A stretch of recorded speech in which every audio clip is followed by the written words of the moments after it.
Então, pessoal, boa noite a todos e a todas. Hoje nós temos uma aula muito especial, nós temos um convidado, né? Essa é a nossa última aula do semestre, 2023.1. Então, nós vamos bater um papo hoje aqui, né, com o Tiago Tavares e Silva. Ele é historiador, doutor em Ciências Sociais pela UFRN e servidor do Museu do Seridó. A fala de Tiago hoje, gente, como eu falei para vocês, terá como base a própria tese que ele escreveu, que se intitula Eles Não Usam Lattes: Precarização e Invisibilidade Social dos Trabalhadores Terceirizados na UFRN. Essa tese ela foi defendida em 2020, tá? Para buscar a compreensão do fenômeno, o autor partiu de uma bibliografia crítica sobre o tema do trabalho e a sua flexibilidade, entre aspas, na sociedade contemporânea, marcada pela aporofobia. Além disso, em sua tese, se discutiu alguns relatos dos próprios trabalhadores precarizados, incluindo entrevistas contidas nos livros direcionados ao assunto.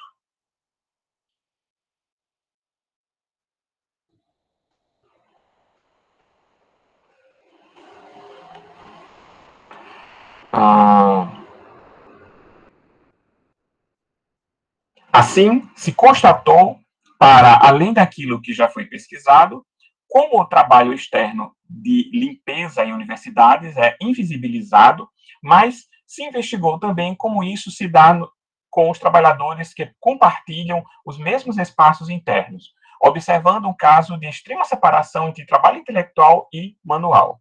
Separação operada e observada a partir do cotidiano. Assim, segundo o autor da tese, a academia produz e reproduz determinadas teorias e ideias pós-modernas, as quais afetam a vida social da universidade, reforçando que os trabalhadores nela inseridos sejam, em todos os sentidos, paradoxalmente, comunidade externa. Tá? Então, bem-vindo, Tiago Tavares, uma satisfação ter vocês aqui. Tiago é meu amigo pessoal assim, de longa data, né? Já faz alguns anos, e nós sempre estamos conversando sobre política, tá? E gostaria que vocês, hoje, assim, acho que todo mundo vai sair daqui, inclusive eu, muito mais consciente sobre essa questão da precarização do trabalho e da invisibilidade social, tendo como ponto de referência um ambiente que nós conhecemos muito bem, que frequentamos todos os dias, que é justamente a UFRN, tá? Então é isso, Thiago. Bem-vindo, obrigado pela sua participação. Boa noite, professor Adriano, boa noite a todos e todas. Primeiro, agradecer o convite, né, de Adriano, como ele já lembrou aqui, é meu amigo, assim, de longa data, e a quem eu tenho uma grande admiração intelectual. Né? Certamente vocês estão bem servidos de professor nessa disciplina. Bom, vamos lá. A ideia é que a gente faça aqui uma conversa, né?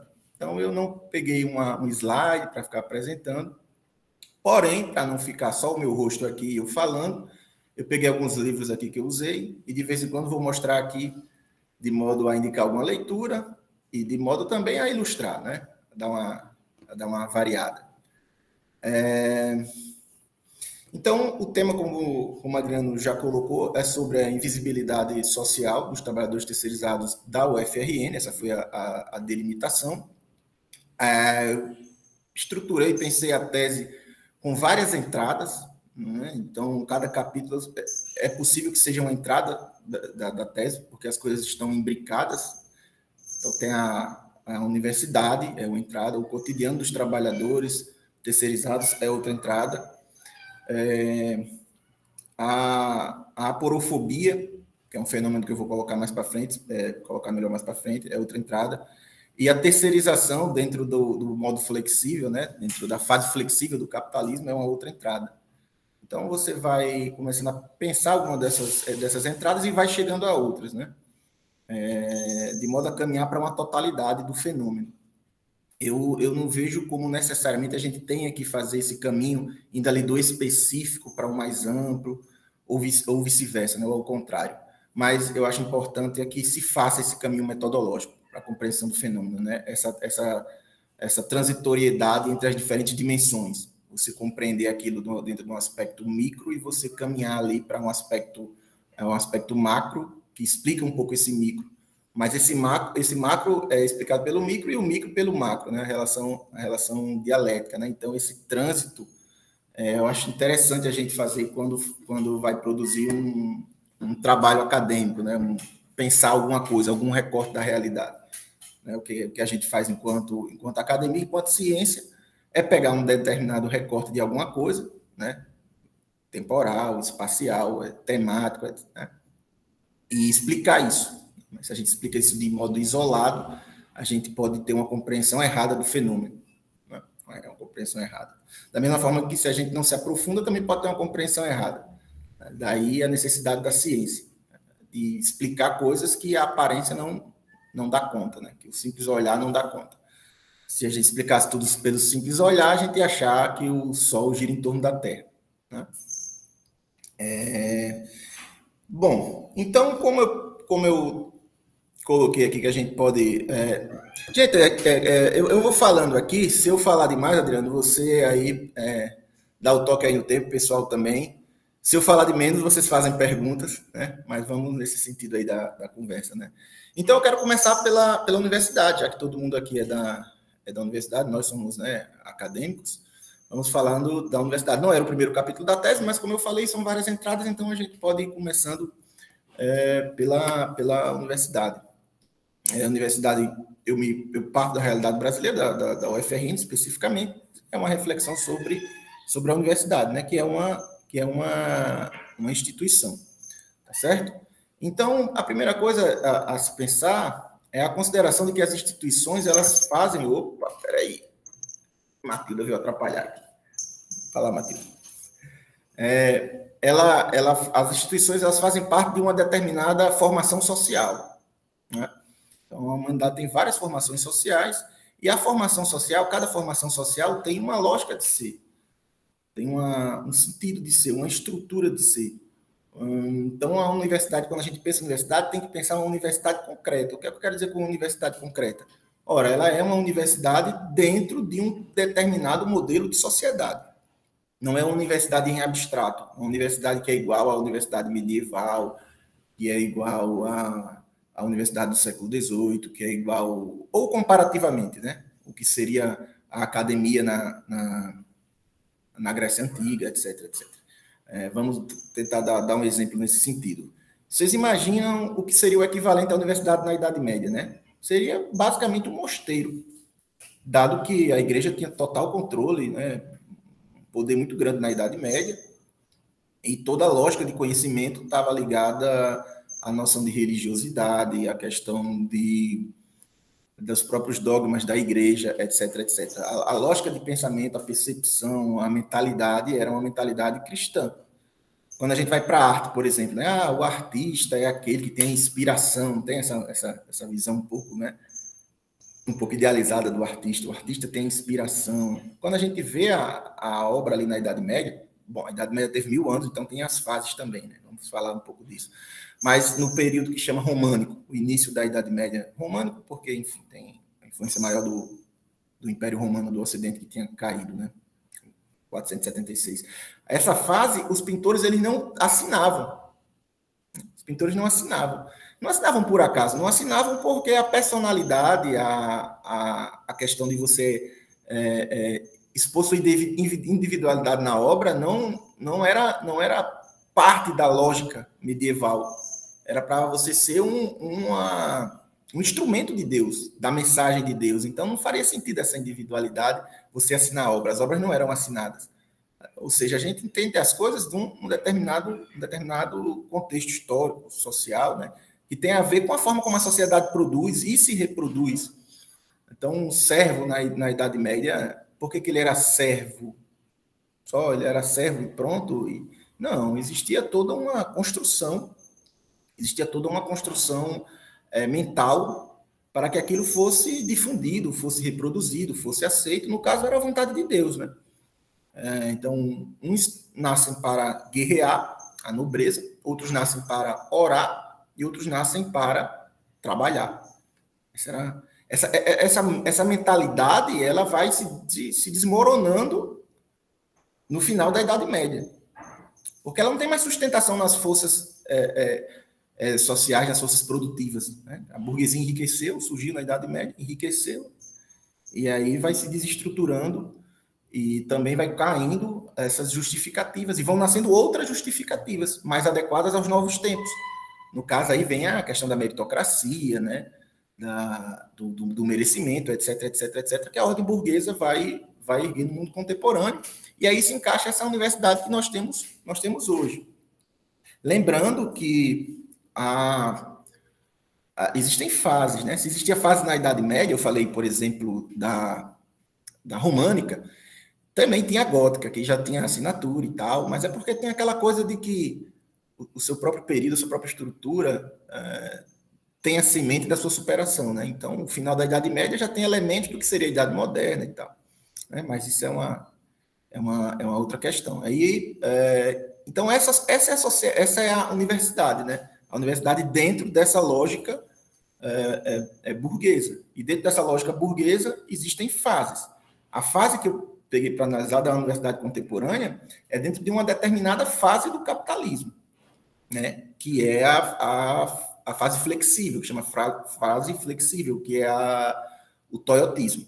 Tá? Vamos falar já sobre isso, tá bom? Pessoal, se vocês quiserem... Aí eu não sei como é que o Adriano imaginou, se o pessoal pode perguntar alguma coisa, fazer algum comentário, ou fica para depois, enfim. Pode. Quem quiser falar, gente, alguma coisa, enfim, é só levantar a mão. Também pode perguntar aqui no chat, eu passo a pergunta para o Tiago em seguida, na medida que ele vai apresentando, de repente, se você quiser fazer uma pergunta no chat, pode fazer, ou você pode levantar a mão, fique à vontade. E aí, no início da pesquisa, né, eu mandei um e-mail, comecei essa investigação, fazendo as leituras, também fazendo algumas sondagens na UFRN. Aí eu mandei um e-mail para a Progesp, tem um programa, acho que ainda tem hoje, que é o Escritório de Ideias, né? Imagino que ainda tenha. E tem assim, é um escritório muito democrático, um programa muito democrático, para que toda a comunidade acadêmica possa participar, possa dar ideias para a universidade. E aí tinha lá que o discente, o técnico administrativo, o professor podia mandar suas ideias, né? Essas ideias seriam avaliadas e tal. E aí eu mandei um e-mail para lá perguntando se algum trabalhador terceirizado poderia desenvolver uma ideia para a UFRN, já que eles trabalham na UFRN. Imagina aí a resposta, Leandro? Eu imagino, sim. Então, claro que não era possível, mas o porquê? Vocês imaginam a justificativa? Como eu falei com relação à Idade Média, né? As coisas têm que ter a racionalidade, a justificativa, né? Então, não vai simplesmente dizer, né? Alguém consegue imaginar? Valendo uma passagem aérea para a Ucrânia. Vamos aí, quem...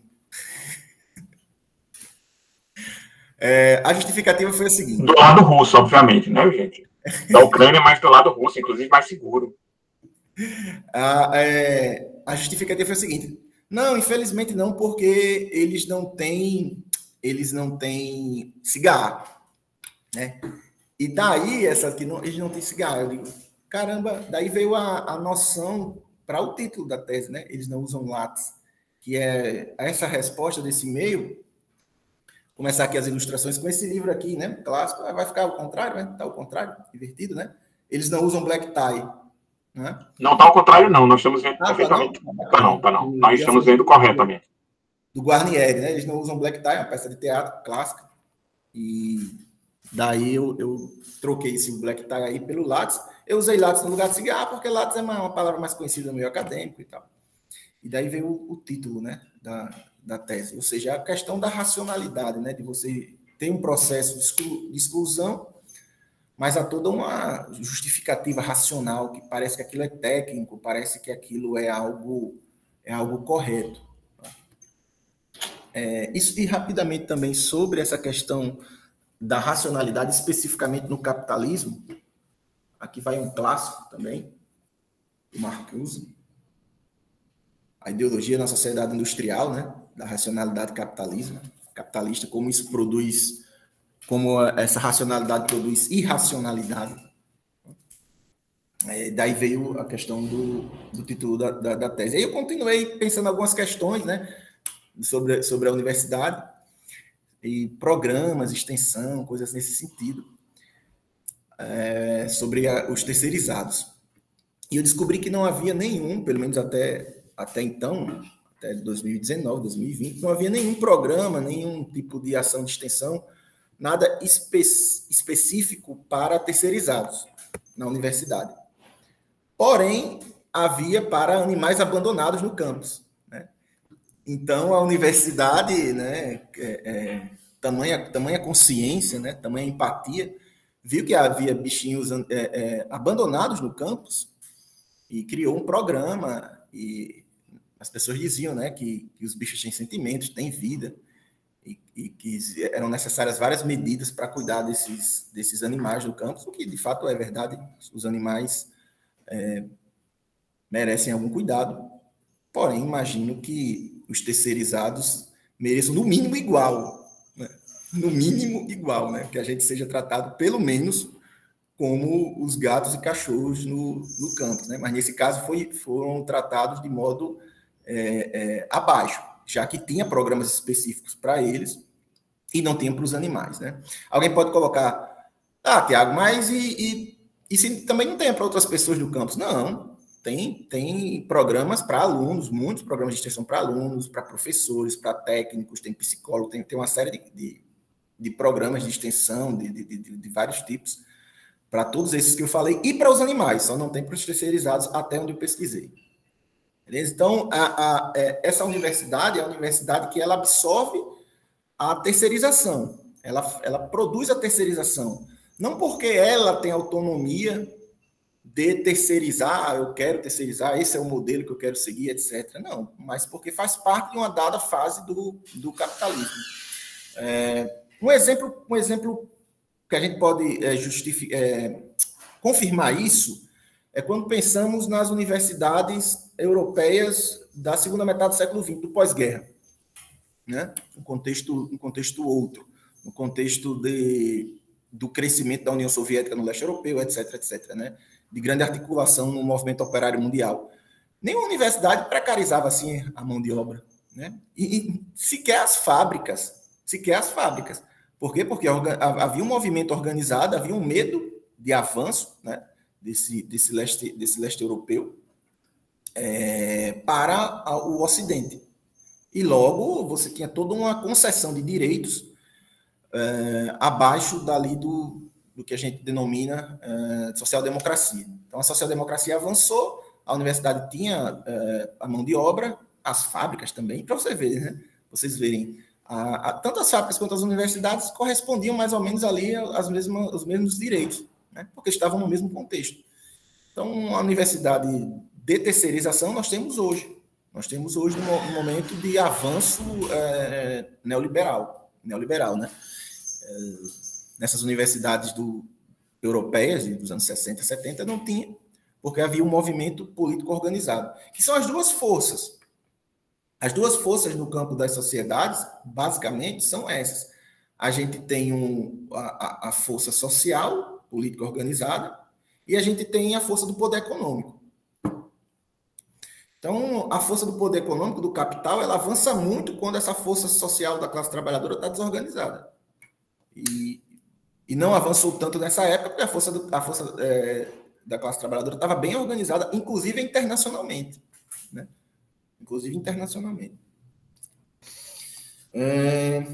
Então, tratando essa questão da universidade, a gente chega na parte da terceirização, né? A terceirização não acontece do nada. Ela acontece no momento em que é possível o avanço do capital, Gente, capital não é dinheiro, tá certo? Capital é relação social.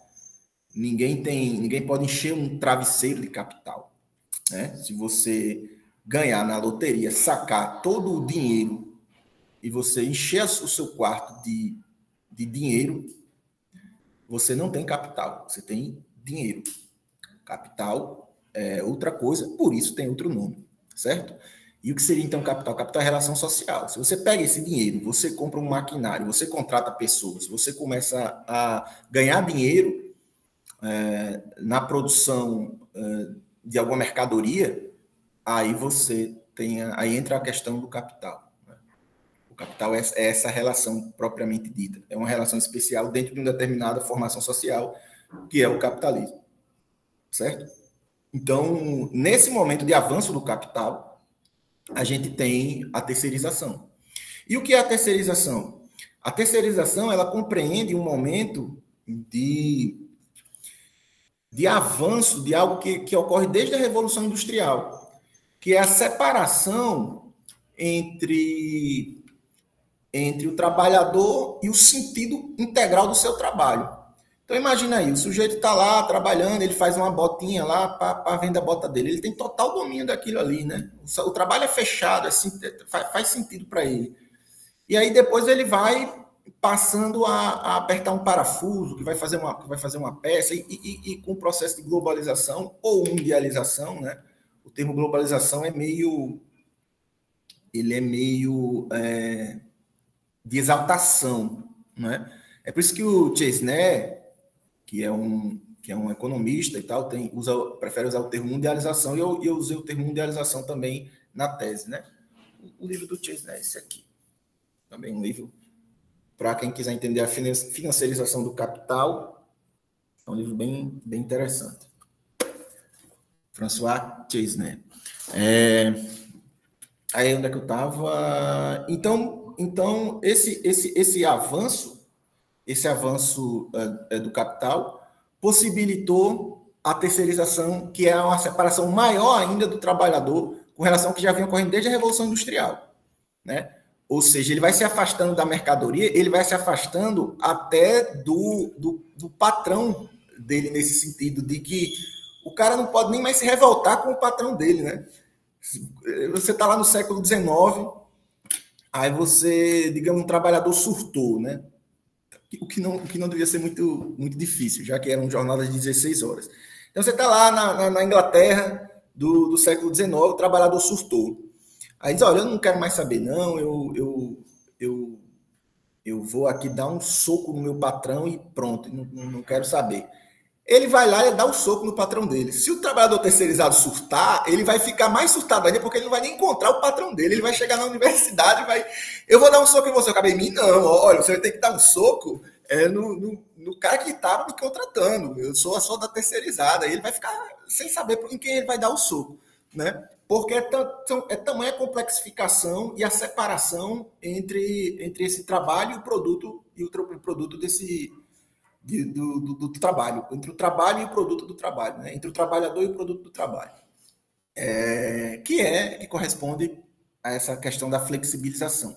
E o que seria essa flexibilização, então? Essa flexibilização é uma fase pós década de 80, 70, pós-crise, né? Pós-crise do petróleo e tal, que o capitalismo vai respondendo de modo a tornar a produção menos voltada para a quantidade máxima possível, como era antes.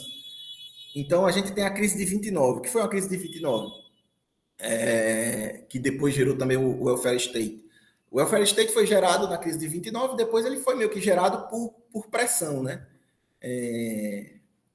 Por pressão da própria União Soviética. Mas na primeira metade do século XIX foi por uma causa diferente, né? Eu estou chamando duas coisas como a mesma, são coisas diferentes, mas enfim, no mesmo sentido de o trabalhador ter um pouco mais de conforto, um pouco mais de ganho, etc., nesse sentido.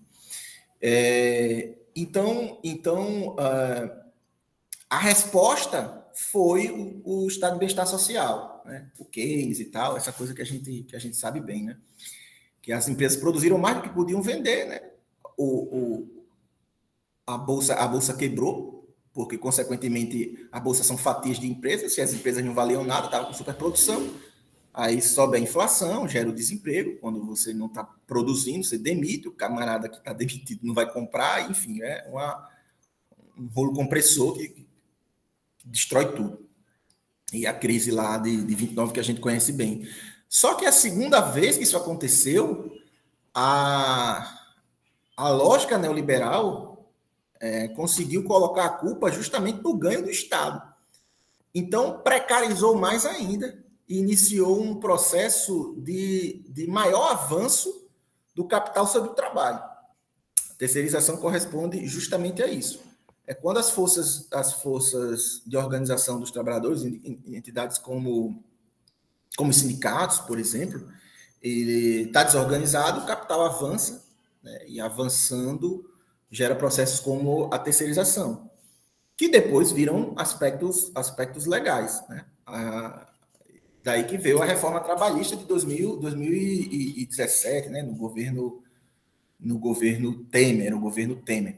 Já estava um avanço muito forte do setor privado.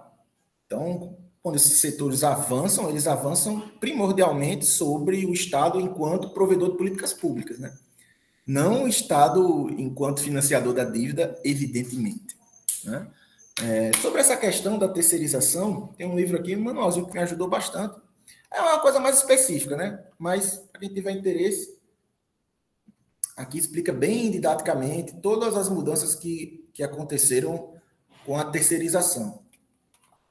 Com a mudança da terceirização. Que sempre tinha uma diferença entre atividade fim e atividade meio.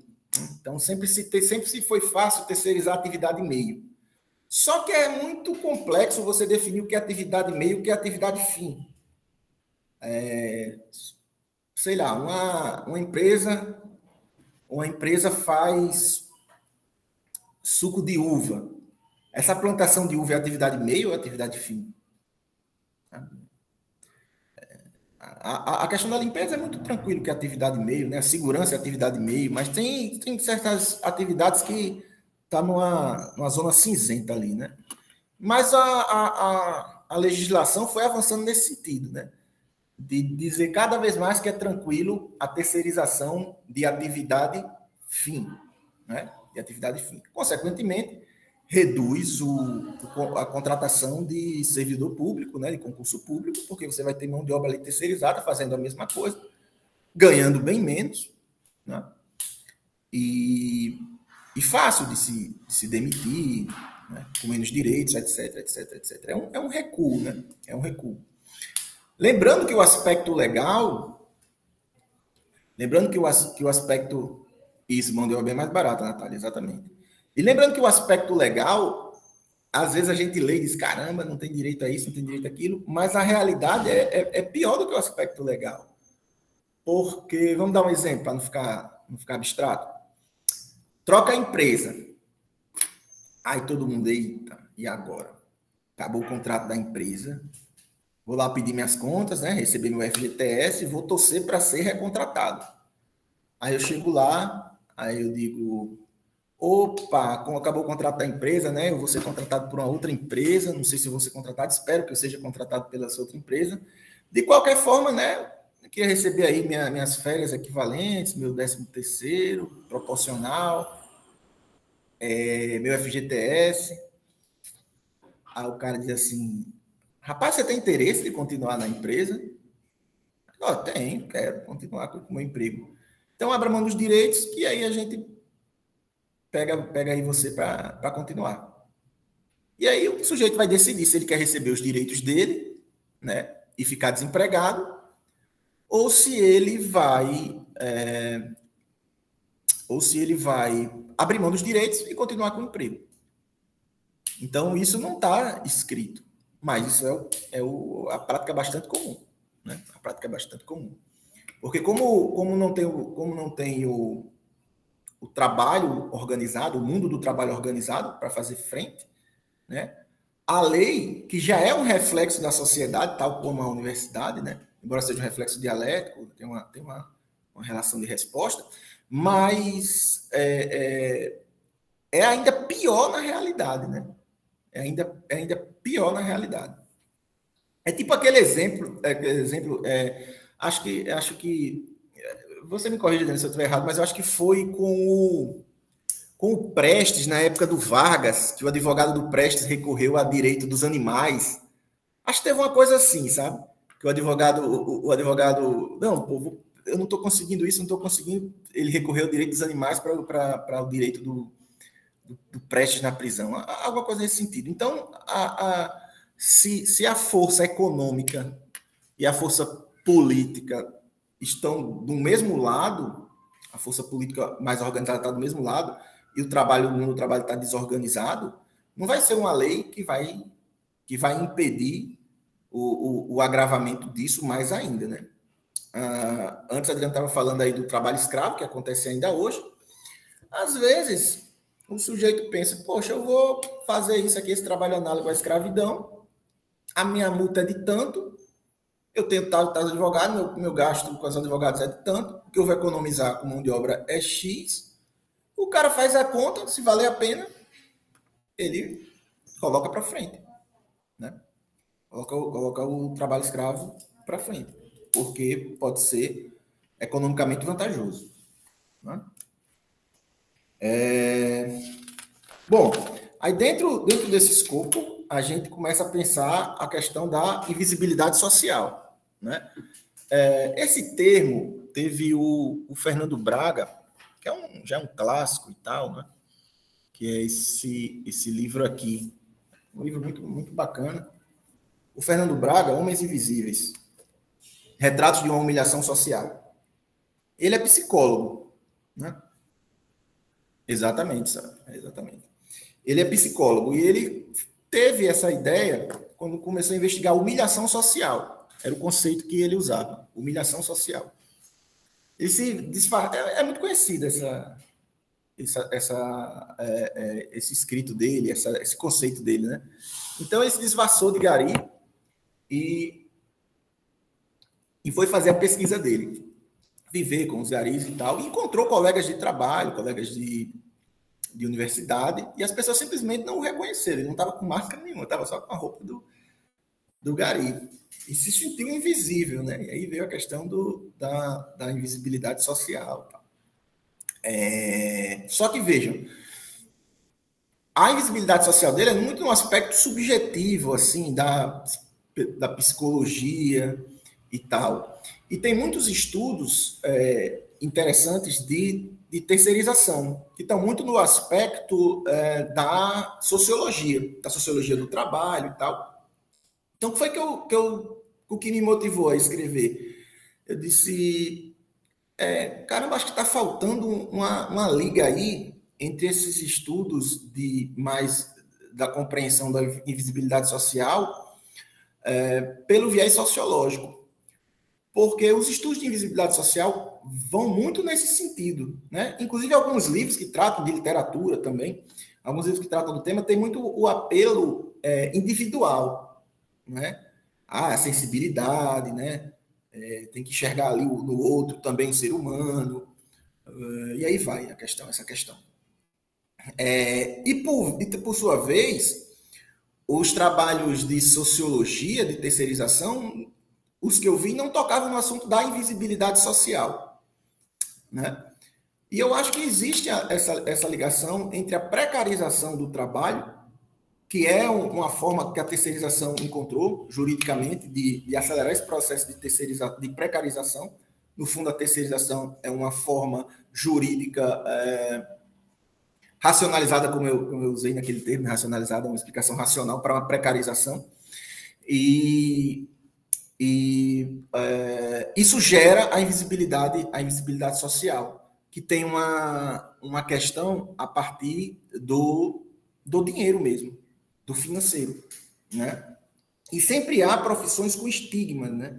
Sempre tem profissões com estigmas, e há explicações sociológicas, antropológicas, as mais variadas possíveis. E sempre me incomodou um pouco essas explicações. Veja, então, o pessoal fala que é que o coveiro ele tem um certo estigma, porque pô, o cara lida ali com cadáver, né? Então, o cadáver é uma coisa que causa uma certa repulsa, um certo medo. E aí tem realmente essa coisa do coveiro, né? Você vai num canto, numa festa, não sei o que, alguém diz, eu sou coveiro, né? Isso gera um certo afastamento, um certo estigma e tudo mais, né? E existem explicações nesse sentido. Pô, o cara tá lidando ali com cadáver, talvez gera isso. Curiosamente, o médico legista também lida com cadáveres, né? Toca no cadáver, inclusive. Tem muito mais contato que o coveiro.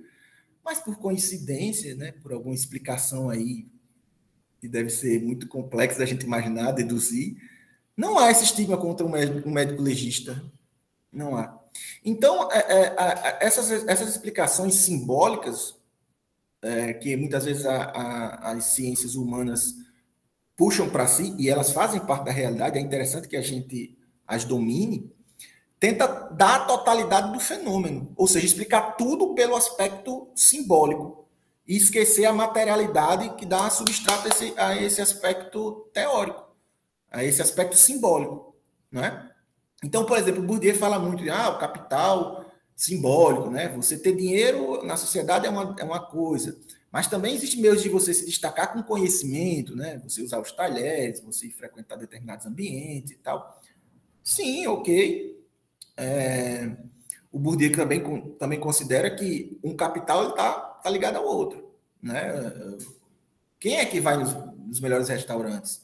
Quem é que vai ter que vai falar mais idiomas, que vai viajar mais, que vai ter um determinado tipo de roupa, que vai ter um determinado tipo de carro, etc, etc, um determinado estilo de vida, né? Quem é que vai? Então, o capital simbólico e o capital econômico, eles se encontram muito, né? E aí um exemplo que, pelo menos eu não vi nessa questão do Bourdieu, mas que me chama a atenção, que eu acho interessante, é que o conhecimento, quando ele é o conhecimento cru, ele não tem esse apelo simbólico como outras formas de conhecimento. Vejam só, o cara é estudante de graduação, ele é em potencial um determinado profissional, né? Ele é em determinado um potencial. Mas existem estudantes de graduação que, ou às vezes não está na graduação, que lê muito. Por exemplo, alguém que trabalha num sebo, né, que gosta de ler, que tem um mergulho na leitura, que gosta daquilo, ou um estudante que lê bastante, mas não se adequa às dinâmicas da universidade, etc., né? Então, eles são vistos como, é o bicho grilo, é o não sei o quê. Esse capital, por mais que eles tenham acesso aos livros e leiam e tal, esse capital simbólico perde boa parte da força. Porque ele não está associado, ele não fica associado a esse potencial, vamos chamar assim, potencial capital financeiro, né? Então, é o conhecimento ali, beleza, cara, conhecimento bacana. Mas aqueles outros ali, ó, que estão indo para um caminho mais rentável, né? Então, existe essa associação, certo? Gente, mais uma vez, se vocês quiserem colocar alguma coisa, viu? A gente vai parando e vai debatendo. Tem alguma questão aí no chat, Adriano? Alguma coisa? Não, por enquanto não. Beleza.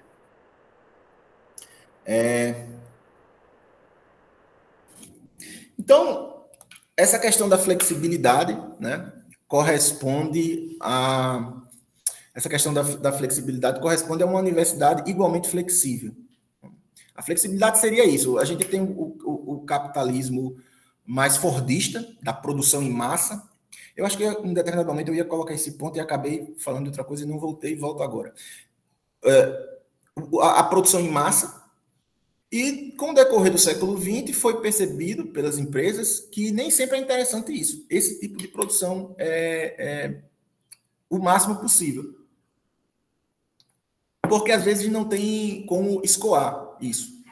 Então, o método japonês, que precisava de uma recuperação muito rápida, muito flexível, foi a cobaia para isso aí. E no caso do Japão, porque, enfim, foi arrasado na Segunda Guerra Mundial, né? Como vocês bem sabem, no final da Segunda Guerra Mundial, as bombas foram detonadas no Japão, não só na cidade de Hiroshima, Nagasaki, mas sofreu vários ataques, é um país pequeno, e o país precisava ser reconstruído.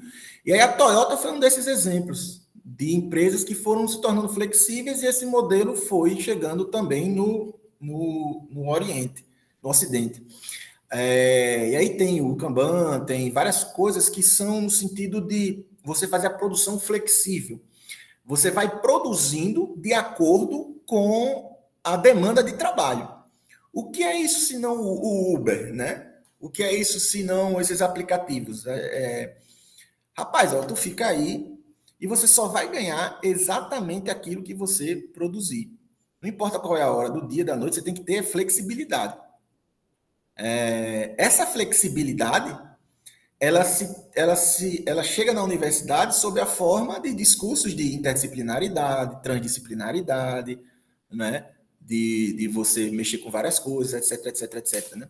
Então, a universidade também absorve isso, né? E transforma isso se demonstra nas questões teóricas, né? Nas questões que cada vez mais fragmentam o conhecimento.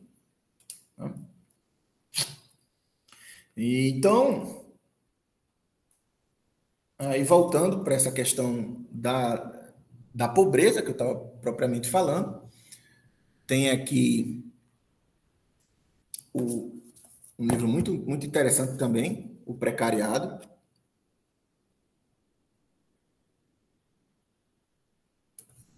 do Guy Standing. E um que eu achei bem legal, na época que eu peguei, não tinha em português, só tinha em espanhol. Parece que hoje, ano passado, fizeram a tradução, então tem esse livro aqui em português, que é da Adela Cortina, sobre a porofobia. Ela que criou essa palavra, né? Ela que criou essa palavra, que é o preconceito contra o pobre. Não existia. Existia todo tipo de preconceito nas palavras. A coisa existia de fato, mas não existia de língua, né? Existia de fato, mas não existia uma palavra para definir a porofobia. Então, o caso dela, da Adela Cortina, é o caso espanhol. Até interessante depois tu pegar, Adriano, porque você gosta muito da Espanha, né, cara? Da história da Espanha e tal.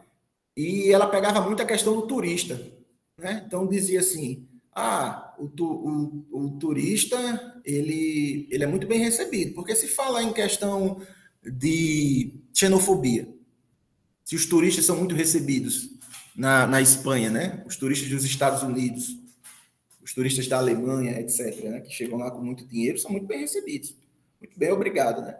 Aí vai o boliviano, vai o pessoal ali como vai muita gente da Argélia para a França, a situação vai mudando, porque não é mais turista, é o imigrante, né? Então o turista atrai, o turista gera simpatia, etc.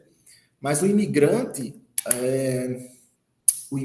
gera rejeição, gera preconceito, etc. Né? Mas não é xenofobia, não é o estrangeiro, os dois não são estrangeiros, né? Porque só o imigrante que recebe esse preconceito. Inclusive, Tiago, só complementando, né, para não perder o gancho, no caso da Espanha, algumas ilhas espanholas, assim, arquipélagos espanhóis, né, que são muito populares no meio turístico europeu, como Ibiza, por exemplo, né, as Ilhas Canárias, existem leis que são feitas para impedir que as pessoas mais pobres se dirijam para lá para passar as férias, mesmo sendo essas pessoas alemãs, francesas, porque tem muita gente assim de baixa renda alemã, muitos franceses que botam a mochila, mochileiro e Ibiza, né, que é assim um dos ícones do verão europeu, né, assim, todo europeu quer ir passear. Mas aí eles fazem uma série de umas normas, uma legislação para impedir isso. E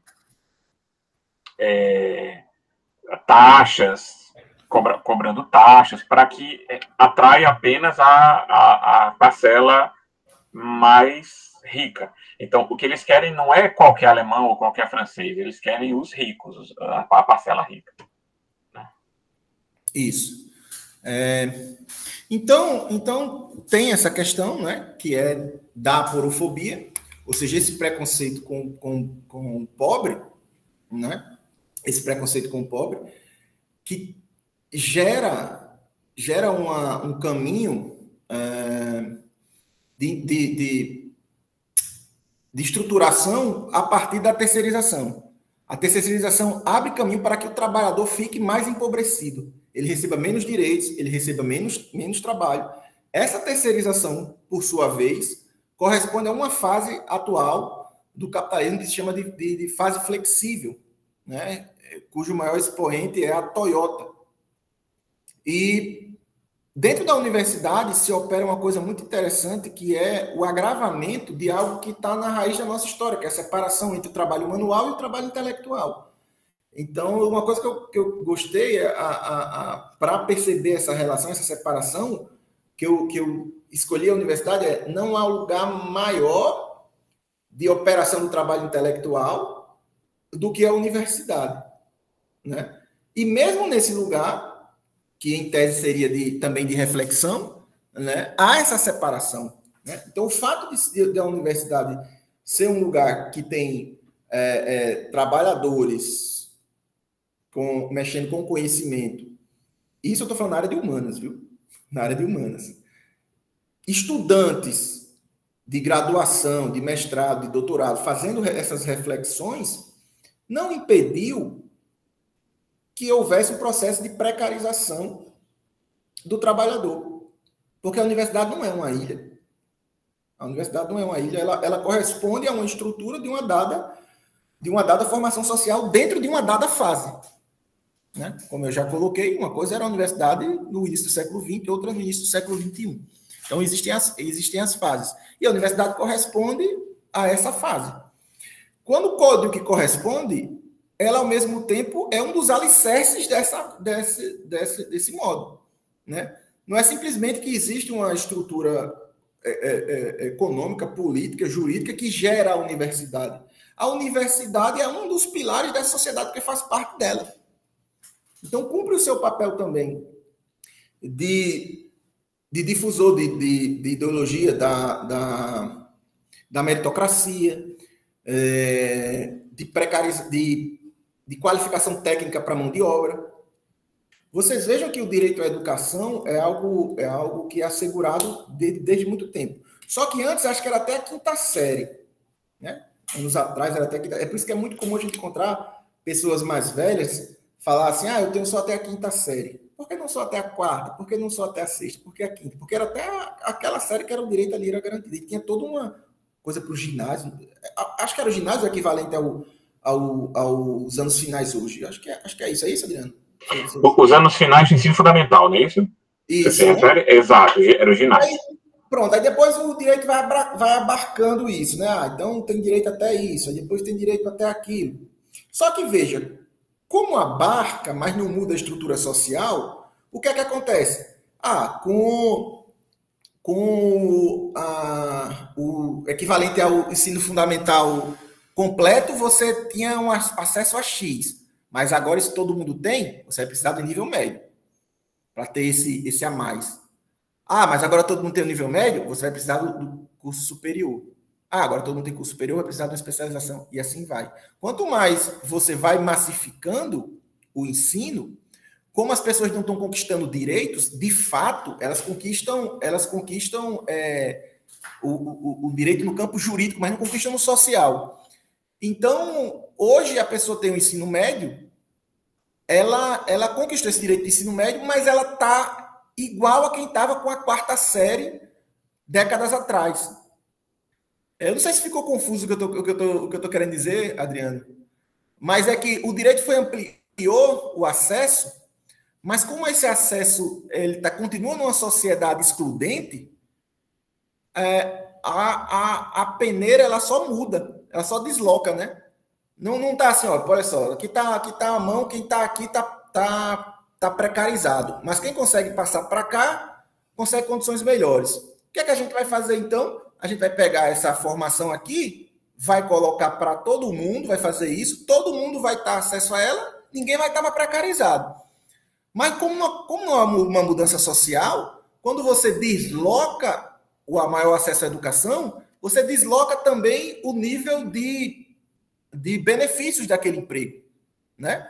Então, é como se fosse o cachorro correndo atrás do próprio rabo, né? Ah, caramba, estamos avançando. Tá, mas por que a pessoa tinha um ensino médio há 40 anos, ela conseguia um emprego legal, com os direitos pelo menos e tal, e hoje você tem ensino médio e não consegue nada, né? Então, de que adianta esse ensino médio se não serviu para, de fato, a pessoa melhorar as condições materiais, ter mais acesso a conhecimento, etc, etc.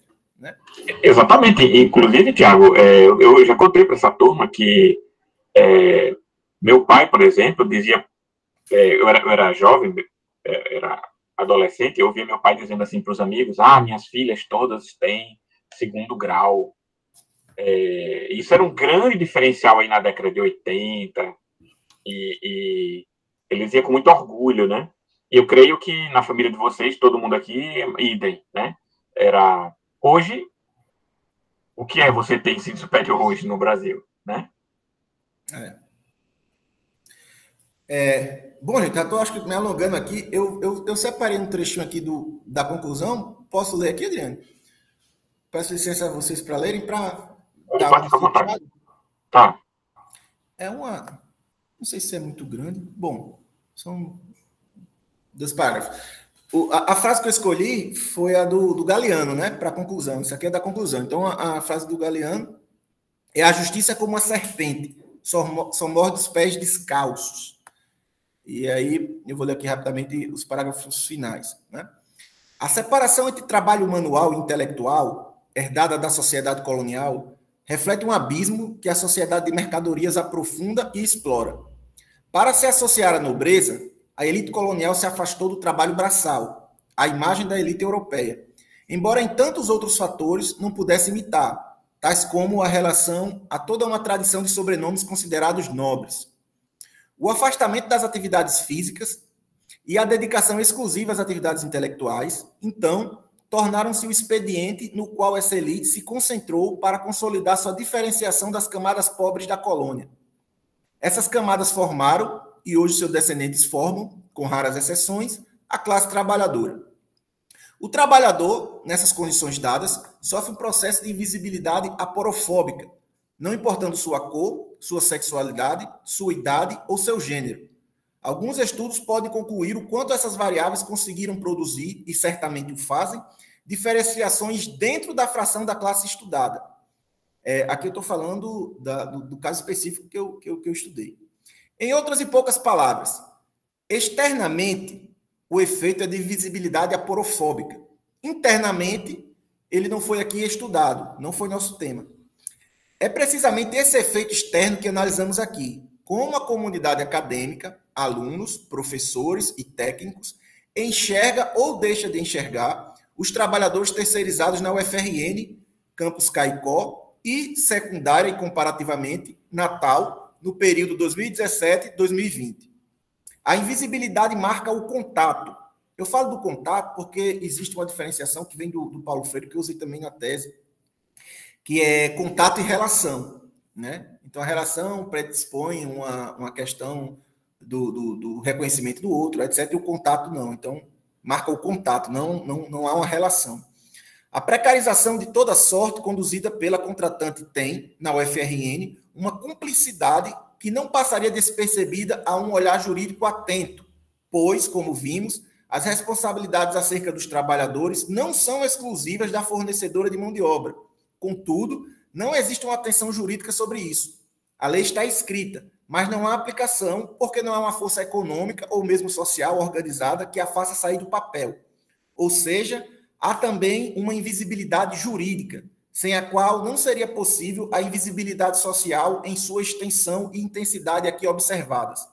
Nos tempos atuais, a serpente de que trata Galeano ainda tem seu caminho livre, mordendo muitos pés descalços e sendo alimentada por diferentes mãos. Bom, é isso. Obrigado, Tiago. Impressionante que eu creio que assim a sua pesquisa de tese, assim, ela traz uma temática extremamente importante para todos nós e para a universidade como um todo, né? E o pessoal está batendo palma e eu bato palma também, né? Nós, assim, muitas vezes a gente analisa casos que são muito distantes da gente e tal, e a gente está analisando a própria FRN, né? Fazendo aqui uma autocrítica, inclusive. Né? Analisando a UFRN de dentro da UFRN, né? Gente, e eu queria saber de vocês, alguém tem alguma pergunta? Sandra, por exemplo, Henrique,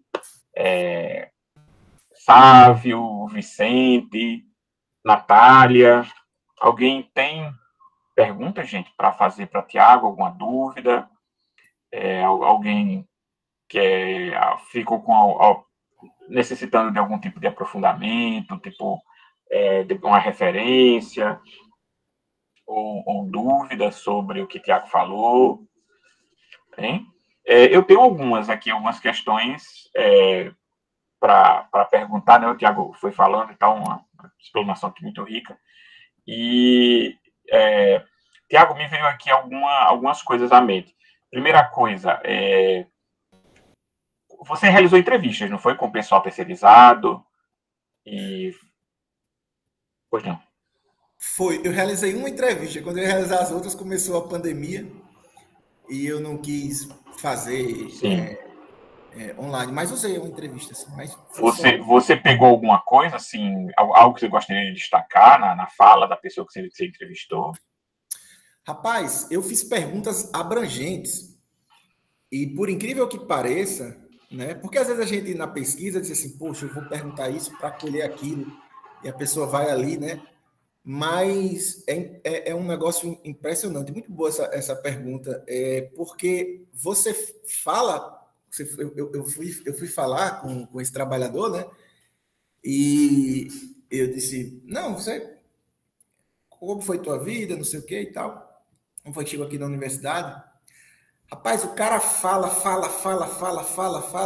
Depois eu percebi, é tão difícil ele ser escutado, né, sobre essas questões, sobretudo com alguém que não está ali junto com ele, junto a alguém de um outro trabalho que não está nesse nível daí, de precarização e tal, de ouvir alguém assim, que fala muito, né? Fala muito e vai dizendo justamente aquilo que a pessoa às vezes até imaginava, que precisava até ficar indagando mais, mas as pessoas de cumprimento não precisou falar muita coisa, não. Aí parecia que estava adivinhando que eu estava falando sobre invisibilidade social. Disse, Tiago, eu fico ali o dia todo no pátio, as pessoas passam como se eu não existisse. E aí essa frase, né? As pessoas passam como se eu não existisse. Eu coloquei ali na entrada do capítulo que eu falo sobre o cotidiano dos trabalhadores. A gente começa a fazer uma análise sobre o cotidiano dos trabalhadores a partir da Agnes Heller, né, que era uma discípula do Lukács. Ela tem um livro sobre... Até separei aqui. Cadê? Enfim. Eu não sei onde é que está. Mas é um livro muito interessante, assim, da Agnes Heller, sobre cotidiano. Esse aqui. Legal. Não conheço esse livro. Legal. E é interessante porque as coisas, esses fenômenos, eles acontecem no cotidiano. E o cotidiano de um trabalhador terceirizado, ele é mergulhado no trabalho, né? O trabalho é muito do cotidiano do trabalhador. Então teve isso. Tem muitas coisas assim que são interessantes, que faz a pessoa fazer algumas reflexões, né? A questão do falar. Muitas vezes a gente pensa assim, olha, essas pessoas terceirizadas, precarizadas, invisibilizadas, elas não recebem atenção de quem está numa condição econômica acima, etc. E não recebem cumprimentos dessas pessoas. Às vezes é o contrário. Às vezes os precarizados não querem cumprimentar, não querem falar, porque não se sentem partícipes daquele ambiente. E por uma outra coisa, ainda mais chocante, não querem ter o nome muito falado ali. Não quer ter uma espécie de destaque, porque quem não é visto não é lembrado. Aí, mas como isso poderia ser bom? Quem não é visto não é lembrado. Porque quem não tem algum tipo de queixa, alguma coisa, quem fica ali, de certo modo, invisibilizado, está protegido para, na renovação do contrato, não ter nada. Olha, aquela pessoa ali é nosso cego. Aquela ali, ó, teve uma discussão outro dia ali com o servidor, com não sei o quê, e vamos deixar ele para lá, gera confusão. Então, as pessoas acaba sendo um duplo de, por um lado, você tem a invisibilidade gerada da precarização, da porofobia, já que a gente vive numa sociedade de mercado, logo, quem não tem posse é desvalorizado, porque toda a dinâmica social está ligada na questão da mercadoria, do dinheiro, etc. Essa é a nossa formação social. Né? Da mesma forma que no Egito Antigo, o que valia era ser da família do faraó. Né? Então, ser da família do faraó hoje é você ter dinheiro. Você tem o seu melhor maior do mundo, mas se você for uma pessoa em situação de rua, isso não vai mudar muito para você. No capitalismo, a riqueza, o conforto, ele não é mais consequência de algo. Ele é o motor inicial. Então, a pessoa ser da nobreza no período medievo, você tinha, por consequência, ter mais conforto que as outras pessoas, ter mais posses. Era uma consequência. No capitalismo, não. Né? A consequência são as outras coisas. A posse é o motor inicial. A posse vai te dar esse acesso que já foi do sobrenome, vai te dar esse acesso que já foi da erudição, vai te colocar nesses outros lugares e tal. Né? Então tem essa questão do medo deles. Não falar, não ser muito visto, para não ser comentado e manter ali o emprego. Inclusive, Tiago, falando sobre essa questão do cotidiano, né, que é algo que nos interessa muito no jornalismo, né, porque a gente trata disso, né, inclusive é interessante que a gente já conversou sobre isso, como o jornalismo e a história trabalham com, basicamente, a narração. E só que o jornalismo ele trabalha com a narração imediata, enquanto que a história trabalha com a narração do passado, uma coisa mais a longo prazo, né? Mas a gente trabalha com ferramentas muito próximas. Aí, sobre essa questão do cotidiano, coincidentemente, faz uns 2 dias eu adquiri esse livro, né? Cotidiano, Conhecimento Crítico, né? Conhecimento e Crítica, aqui para mim está ao contrário. Eu usei. Você conhece? Sim. Você usou? Sim. Zé Paulo Neto e mais uma autora, Maria do Carmo Brant de Carvalho. E você mostrou agora da Heller, né, que é uma filósofa mais da autosseriana, né? Ela escreveu muito sobre a autosser. E eu adquiri esse livro porque eu digo, olha, eu quero ver o que Zé Paulo Neto fala sobre isso. Que, inclusive, gente, Zé Paulo Neto, como eu já disse a ele, Thiago, participou da sua banca de tese, né? E, quer dizer, a pessoa tem Zé Paulo Neto, um dos maiores marxistas brasileiros vivos, como membro da banca, e você é muito modesto para dizer, mas eu posso dizer, que ele fez altos elogios à tese de Tiago, né? E Zé Paulo Neto, pelo menos eu torço para que ele tenha lido os agradecimentos, porque isso significa, da tese, porque isso significa que ele leu meu nome, né? Então, fico muito lisonjeado de saber que Zé Paulo Neto leu meu nome nos agradecimentos da tese. Então, se ele leu o seu nome nos agradecimentos da tese, né? E ele tendo gostado da minha tese, e eu tendo dito no agradecimento que eu aprendi com você, então ele vai dizer, pô, então eu vou pegar a tese desse cara. Pô, rapaz, ele leu sua tese, leu meu nome, então você, eu acho que ele aprendeu muito mais com você do que comigo. Mas Sobre essa questão da sua entrevista com o terceirizado, gente, eu não sei se eu falei para essa turma, mas certamente acho que eu falei para o Tiago isso. Tem um episódio que eu acho muito interessante envolvendo justamente terceirizado. Quando eu entrei na universidade,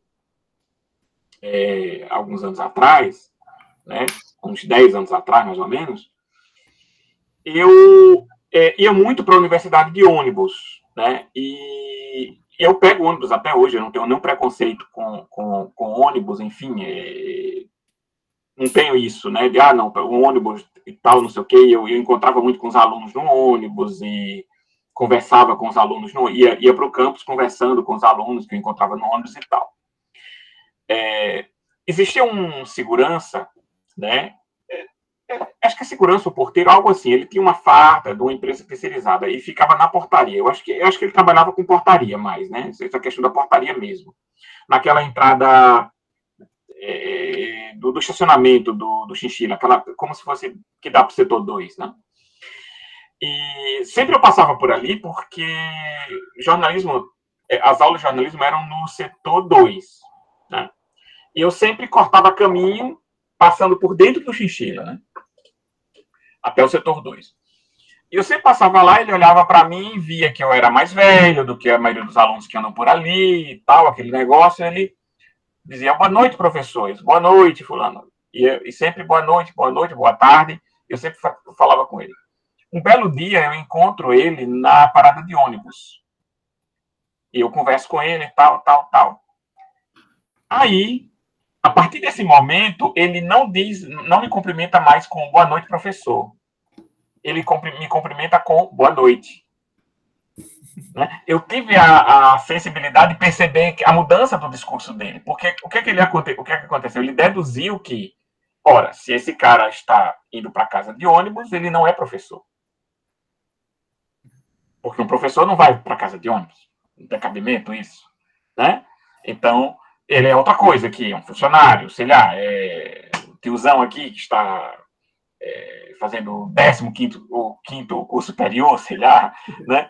E eu achei muito interessante isso, né? Ele mudar o discurso a partir do momento em que, para ele, para a visão de mundo dele, para digamos assim, para a cosmovisão de mundo dele, a partir daquilo era um sinal de que eu não era professor.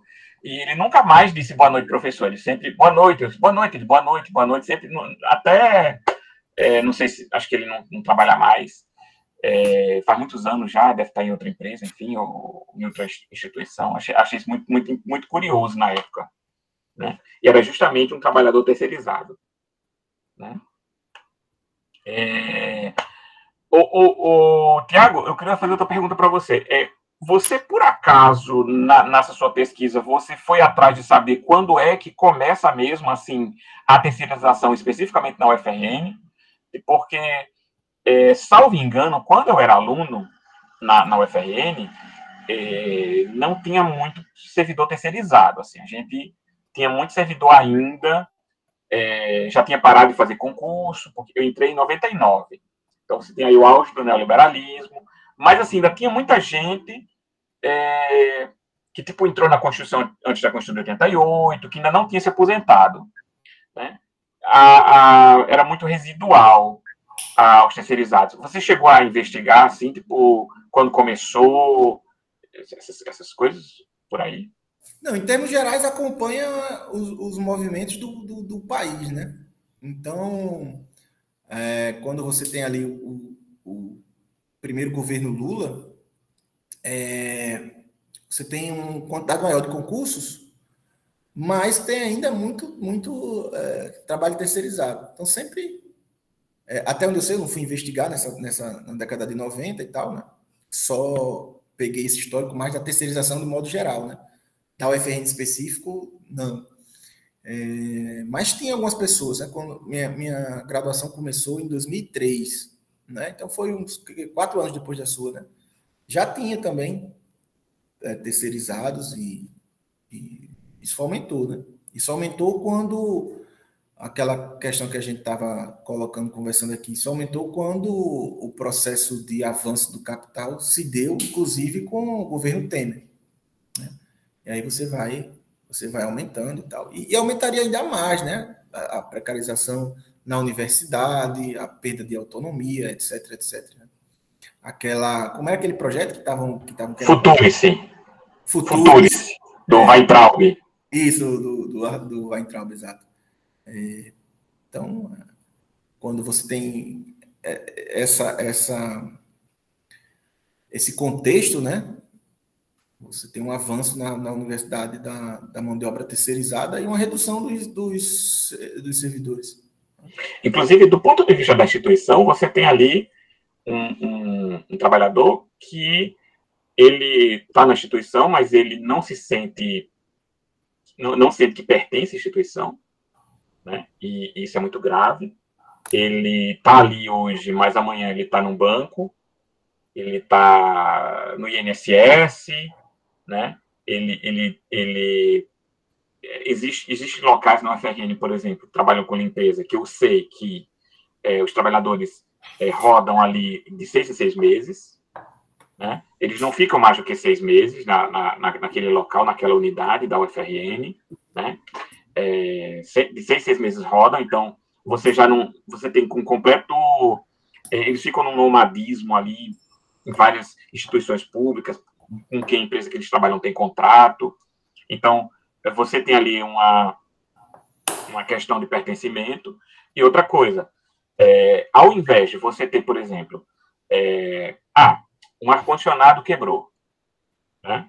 O que é que, em tese, seria interessante? Que tivesse um servidor que trabalha com refrigeração e ele pudesse consertar o ar-condicionado ali, dias depois de o ar-condicionado ter quebrado, né? E o que você vê hoje não é o que acontece, né? Quando quebra um equipamento, alguma coisa, você entra numa espécie de fila, de cadastro, com equipamentos que estão quebrados, e empregados de uma empresa terceirizada saem pela UFRN fazendo reparos, né?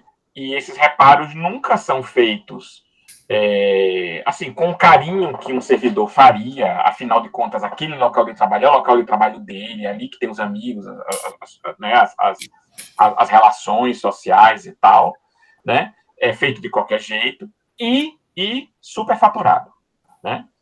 Pela empresa. Inclusive, uma vez estava conversando com um servidor e ele disse que, assim, quando, por exemplo, um bebedouro, assim, apresenta algum problema, você comunica a empresa terceirizada para poder a empresa terceirizada mandar alguém lá, e isso leva meses. Quando finalmente chega o pessoal para fazer o reparo no bebedouro, aí preenche uma ficha com os equipamentos que foram trocados e entregaram para o servidor para ele assinar, dizer, ok, ó, o serviço foi feito para poder o UFRN efetivar o pagamento. Lá no papel tinha equipamentos que não existem, esses equipamentos em bebedouros. E ele sabia, porque como ele tem um conhecimento desses equipamentos, coisa que pouca gente tem, ele sabia que aquele equipamento que estava descrito no papel não existe em bebedouros, isso é em outros equipamentos, mas estava lá. Aí você veja, um servidor pega aquilo, assina de qualquer jeito, e a UFRN vai ter que pagar por uma peça que não foi trocada e que, na verdade, nem existe aquela peça naquele local, naquele equipamento. Então, torna, inclusive, tudo muito mais caro, né? Torna o processo ineficiente, torna o processo desumanizado, torna o processo sem identidade nenhuma da pessoa que está trabalhando ali, e, como se isso não fosse já uma tragédia o suficientemente grande, mais caro, né? Sai muito mais caro a terceirização, creio eu, não posso falar isso sem os dados necessários, mas a impressão que eu tenho é que sai muito mais caro ter empresas terceirizadas ali de segurança, de portaria, técnicos, de equipamentos, do que você ter o pessoal da própria instituição, né? Tiago, outra coisa, me diga uma coisa, você arriscar, claro que a gente não está aqui no exercício de futurologia agora, mas enfim, você arriscaria, baseado no que você pesquisou, no que você leu, nas reflexões que você fez, é possível fazer um prognóstico, assim, dando um desconto que pode ser que esse prognóstico não se realize, Mas, assim, se a gente pedir a você para fazer um prognóstico, coisa que o historiador não gosta muito, eu sei disso, você acha que para que lado caminha o trabalho precarizado e a terceirização, assim, o que é que você acha, assim? Você é otimista, pessimista, está ali no meio? Você arrisca o prognóstico? Não, para mim, prognóstico é tranquilo, assim, fazendo prognóstico acima de 80 anos, jamais serei cobrado pelo... Desculpe, Sandra, desculpe. Olha, nesse meio tempo, me parece que é um avanço de terceirização de tudo nesse sentido, talvez com um ritmo menor, né? Porque o governo que foi eleito agora, ele tem uma influência, ele tem uma porosidade de sindicatos, etc., maior que o anterior, né? Não sei se cabe comparativo, né? O anterior era praticamente inexistente. E isso dá esse efeito, né? Mas não vejo grandes perspectivas de inversão do quadro, não. No máximo ali uma redução, né?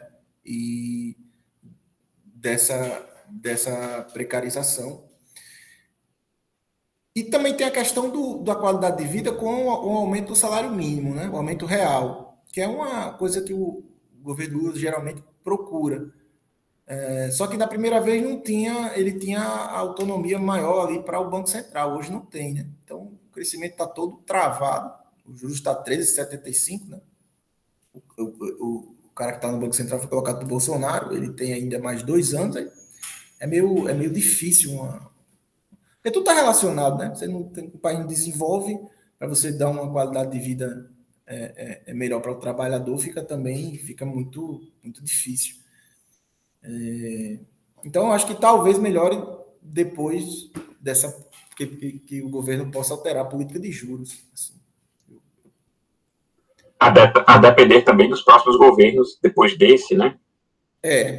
A depender dos próximos governos. Tu falou um negócio aí, Adriano, do superfaturamento. Me lembrou uma coisa muito interessante para a gente exemplificar a ideologia dominante, né? Você veja que é extremamente conhecida essa corrupção do superfaturamento, né? Só que as pessoas falam sempre no agente público, mas não existe superfaturamento sem um agente privado. Exato. Mas o agente privado é blindado, né? Então é uma corrupção que, sim, se o agente público foi corrompido, ele foi corrompido por quem? Esquecem de falar do corruptor, né? Exatamente. Então, eu não conheço casos em que, por exemplo, a Caixa Econômica vai corromper a Petrobras ou a Petrobras vai corromper o Banco do Brasil, né? Não conheço, gente. Pode ser ignorância minha, né? Mas eu conheço casos, digamos, alguns milhares, pelo menos, de empresas privadas que corrompem servidores públicos, empresas públicas, né, etc. E outra coisa que você falou também do sentimento de pertencimento do trabalhador e tal, eu lembrei de um livro que eu também usei, não mostrei aqui todos os livros, eu acabei esquecendo alguns, mas esse daqui, não sei se tu já sacou isso aqui, do Richard Sennett, A Corrosão do Caráter. Não conheço. Rapaz, esse livro aqui é muito legal, inclusive isso aqui é uma edição de bolso. Cadê? Não sei se... Edição de bolso. Bem Best Bolso. Richard Sennett, Corrosão do Caráter. É muito interessante, lembrou o que você disse, de como esse capitalismo agora, ele gera fragmentação nas relações pessoais de trabalho. Então, ele vai pegando 2 gerações, né? Se eu não me engano, o nome é Rico e Henrico, é o filho, né? Então, ele pega o trabalhador ali dos anos 70, 80, o cara tinha uma família, ele planejava a família, ele ganhava ali e tal, pá. Aí ele pega o outro cara, ele tá no trabalho, ele tá ganhando até bem, mas ali ele já corta o contrato dele, ele já vai para outro porque ele não tem seguridade, ele não se sente confiante de fazer um planejamento familiar, de fazer um casamento, de financiar nada, porque isso vai gerando um sentido de corrosão das relações, de que tudo é despedaçado. É muito interessante esse livro aqui. É muito interessante, eu usei. A Corrosão do Caráter, do Richard Sennett, que é analisando essas questões do capitalismo contemporâneo. Né? Do capitalismo contemporâneo. E no caso do Richard Sennett, ele nem é marxista. Assim, né? Uhum. Mas ao observar, ao fazer a realidade, percebeu essas características, né, do capitalismo. Exato, porque eu acho interessante isso tudo, porque assim, a primeira coisa que me veio à cabeça quando eu comecei a observar o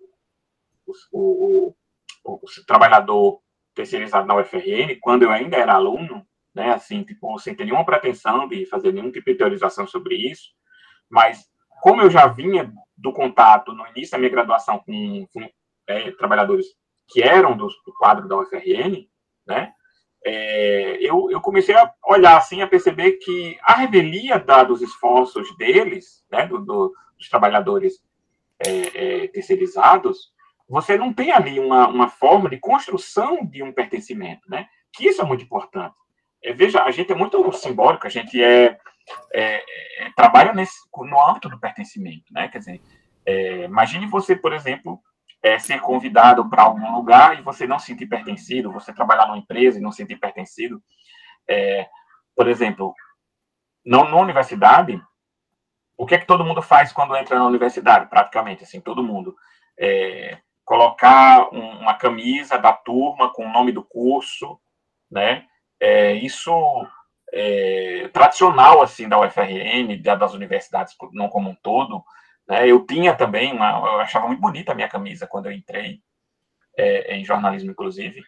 Jornalismo UFRN, a gente, né, pega o ônibus lá todo orgulhoso com o nome do curso, o nome da universidade. E assim, você se sente pertencido, né? Você se sente parte. Quando você não se sente pertencido ao local que você trabalha, ao local que você estuda, que você frequenta, você já cria ali uma barreira, né? E não se envolve, você não se sente como uma parte daquele todo, você não sente que o seu trabalho vale alguma coisa, você não sente... Cria-se, né, psicologicamente, uma impressão muito ruim, né? Aquém de toda a exploração, enfim, a pessoa não tem direito à greve, quer dizer, além disso tudo que Tiago já falou com muita propriedade e tudo, mas você ainda tem esse efeito psicológico também, né, nessas pessoas que sabem que hoje estão lá na UFRN, amanhã vão estar no banco, depois vão estar na portaria da Petrobras, ou vai estar na portaria do Banco do Brasil, etc. E você fica ali circulando e completamente desprendido, né? Até porque essas pessoas terceirizadas, elas não trabalham na empresa na qual elas têm carteira assinada, né? Assim, tipo, não, elas trabalham para aquela empresa, mas trabalham em vários lugares, né? E isso é muito, muito ruim, né? Isso. Gente, hoje não tem. A questão da roupa que você falou também é algo interessante. A gente dá para usar isso em várias pesquisas, né? Você observar a cor da roupa como aquilo um determinado fardamento, ou não só no fardamento, mas no grupo social que você está investigando. Sim. É muito interessante. Aí, mais uma vez aqui, para fazer minha ilustração, esse livro aqui. Rapaz, você está bem munido aí de fontes, viu? A linguagem das roupas. É muito legal. E com esse livro aqui, eu observei que a cor do uniforme deles, né, que era cinza, denota impessoalidade. Uhum. Então, encaixou bastante quando eu tratei da roupa. E é algo raro, assim, um livro que trata, no geral, de várias coisas, das cores e tal, porque geralmente trata de movimentos da moda. Quando se fala das roupas, vai muito aquelas coisas do movimento da moda, não sei o quê, Paris dos anos 20, isso, aquilo. Esse não, é meio que um manual que a pessoa dá para usar ali para muita coisa, assim, para vários tipos de trabalho. E já que eu estou indicando livros, queria falar mais dois aqui rapidamente, Adriano. Tranquilo. São alunos, um que você certamente gosta muito, que é do Humberto Eco, como se fosse uma tese. Fantástico. Não se assustem com o nome, né? Tese, eles exato. Tal, né? Exato. PCC também, no sentido de vem de outro país e tal, e se usa tese para tudo, né? Eu acho que... muito legal, muitas dicas aqui. Eu acho que a tradutora poderia ter feito aí uma concessão poética e não ter colocado tese, porque eu creio que em italiano é una tese de laurea, algo assim, e ela fez uma tradução literal. Eu acho que, quer dizer, a gente que é tão especialista de fazer traduções nossas, né, de filmes, de títulos de livro, na hora que precisava realmente não fazer uma tradução literal para não levar as pessoas a interpretações equivocadas, aí a pessoa não fez uma tradução literal. Eu já indiquei esse livro para meus orientandos, capítulos dele, e eu tenho toda a vida que fazer essa ressalva. Olha, isso aqui tem o nome como fazer uma tese, mas não é sobre tese de doutorado, calma.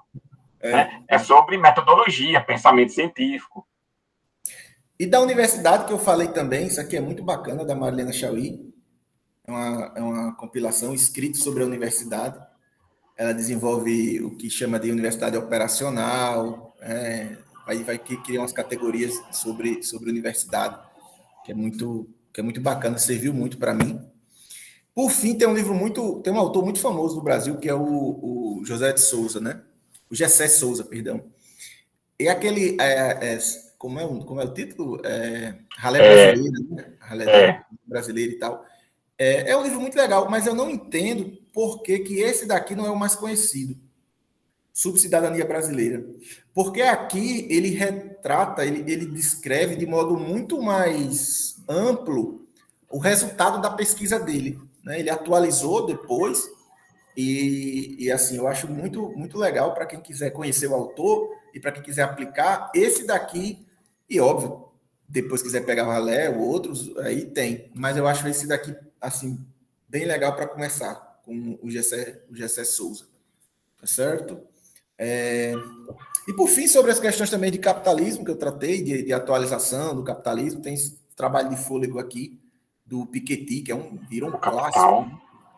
Piketty, sobre a acumulação, que ele vai retratando, ele pega desde o século XIX, tem muitas questões de metodologia que são interessantes para a gente, né? Ele diz, não tinha fontes, a gente ia ali na literatura do Balzac, fazia deduções, né, de como era o estilo de vida das classes sociais, aí ele começa a fazer os levantamentos mais para frente com fontes, né? Mas no início ele diz, quando eu começo ali, eu já vou pegando coisas até da literatura, né? Quem pega o livro pensa que não tem nada disso. Mas é muito legal o caminho metodológico do Thomas Piketty. Bom, é isso. Sem falar, Tiago, na sua própria produção bibliográfica, né? Que o título está lá no e-mail, gente, que eu mandei para vocês, o título da tese de Tiago, e vocês podem encontrar online no repositório da UFRN, né? Só ir lá no repositório institucional da UFRN, que é onde fica dissertações, teses, monografias dos alunos, né? E coloca lá o nome da tese dele, que está no e-mail de vocês, ou basta colocar Tiago Tavares e Silva, que vocês encontram em PDF a tese dele, né? E Tiago escreve muito bem, então, assim, não vai ser difícil de entender muita coisa da tese dele. Também não se assustem com essas palavras, porque a depender da didática de quem está escrevendo, dá para entender muita coisa, né? Embora seja uma construção teórica mais elaborada do que uma construção de graduação, por exemplo, mas, enfim, né? Como vocês viram aqui, ele tem um talento para a didática e dá para entender muita coisa também. Quem tiver curiosidade de até pegar mais referências lá que estão na tese dele, inclusive. Tá? Gente, alguma pergunta? Henrique está muito calado. Naomi, Valcirney, representando aqui o Obrigado. Saiba Mais. Valcirney também podia fazer alguma pergunta, porque ele é muito perguntador, de coisa boa.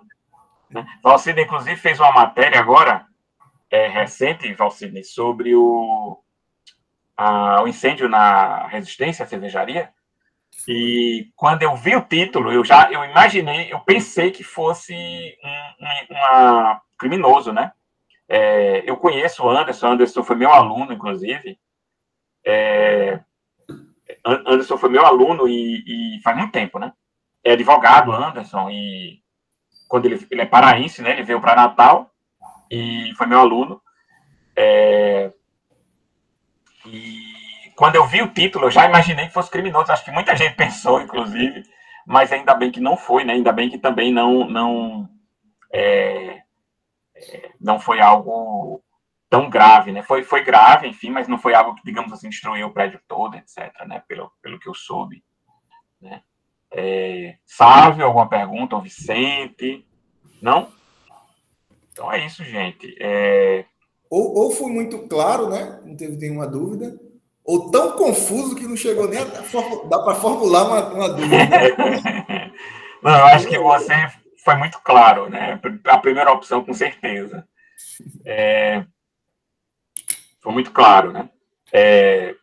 Então, é isso, gente. Eu acho que com essa aula nós encerramos, né, o semestre da disciplina de comunicação política.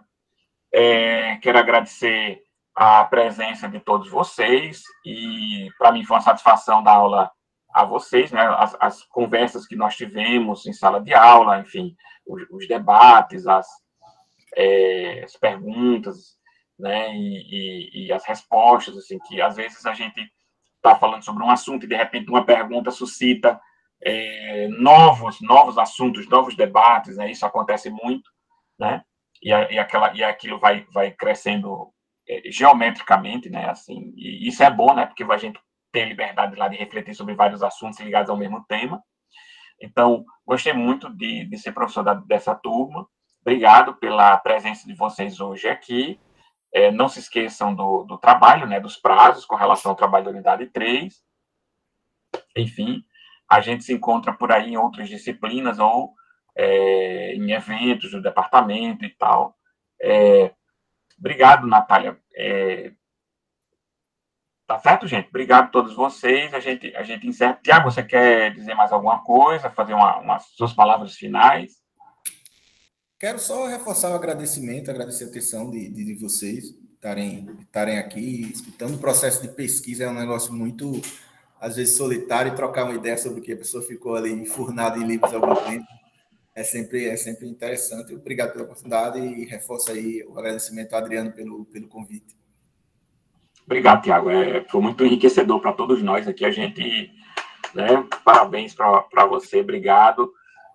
Suas palavras foram muito enriquecedoras e inclusive, né, didaticamente, porque às vezes a gente conversa e numa situação dessa, a pessoa tem que realmente fazer algo mais didático e foi, inclusive, muito bom para mim mesmo, né? Essa aula, porque eu tive acesso ao seu pensamento que você desenvolveu na tese de modo até muito mais didático do que nas nossas conversas e tal, foi bem legal, tá? Obrigado, Sávio, pelas palavras, obrigado, Sandra, Maria Luísa, Samuel, tá certo, gente? É isso. Obrigado a vocês, a gente se vê e bom final de noite, bom descanso para vocês, tá? Bom restinho de semana. Valeu. Um abraço. A gente se vê.